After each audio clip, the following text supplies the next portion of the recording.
Implications. Without a doubt, there were some limitations on the research our group conducted. Our sample size was 25 students, each of our group members interviewing 5 different people who are all undergraduate students here at Appalachian State University. We reached 13 different declared major groups, which is important because the way that you learn to prioritize needs differs between these groups. Throughout our interview process, we learned about many of the different variables that affect undergraduate students' shopping habits when it comes to grocery stores. However, we have also learned that there is a hierarchy of needs put into place for each consumer, and we are going to be digging into the ones that are most important and making suggestions in this segment of the video. The first variable I'd like to talk about is location. Though location could be an extremely difficult factor to apply to a busy market such as the grocery store market we have here in Boone, it is important to consider how it affects future venues. It's extremely important for the location of a store to be close to student housing for students to have ease of access there, as well as perhaps having public transport options like we have in Boone, the bus stop going to Walmart.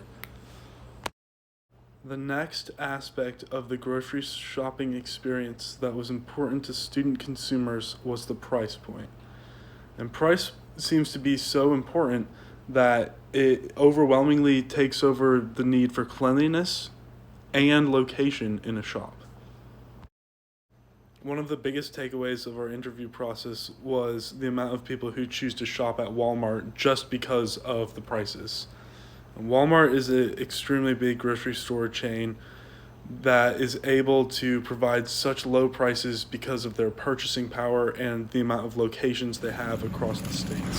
So we're at Walmart right now in the cheese section, talking about price points.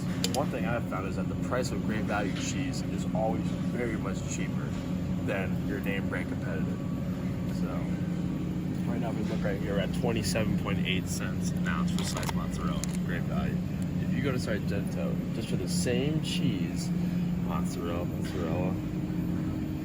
well, they don't have it, so how wrecked is that? Well, if we go to Swiss, 48 cents per ounce for Swiss. Great value Swiss is 26.4 cents per ounce. That's why I shop at Walmart. It's just like if you're certain items you can look for it, you're saving a lot of money. It's like a 40% decrease in price. That's insane. Yeah, look, 27.8. It's like, what? Understandably, changing the price of groceries isn't something a grocery store chain can just do overnight. It will take a lot of growth to get to that point. However, my suggestion is, as a store continues to grow, gets bigger and bigger, continue dropping the prices down as a way to reinforce shopping at the store while also providing different experiences inside the store, giving back to the consumers themselves. Doing this can help increase loyalty to the brand, just like that type of loyalty that people have with name brand items. Without a doubt, there are name brand items that every consumer likes to have and wants to have still. Great example of this, Oreo cookies. People can't go without them. But it's not just about price when it comes to having a name brand item. So you can see here, people will still prefer to spend a little bit extra, which is all part of power that name brand items have.